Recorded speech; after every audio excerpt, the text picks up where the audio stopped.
यामुर कब से कमरे में बैठी है, बाहर ही नहीं आ रही। इसने तो कुछ खाया ही नहीं। तुम हमेशा मुस्कुराती रहो मेरी जान। समझ नहीं आ रहा वो कमरे में रोते हुए क्यों गई थी।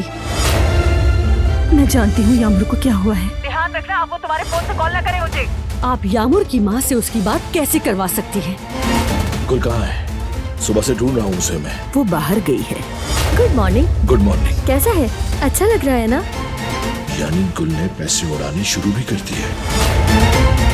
दिलान सो रही है, जल्दी करो। शायद ये केस कुछ ज्यादा ही लंबा चलने वाला है। और कब तक चलेगा ये केस? बोझ बन गया है। तो तुम मुझसे उकता गए हो।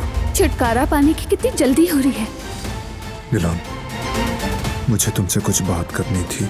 अब मैं और एक दिन भी नहीं रह सकती।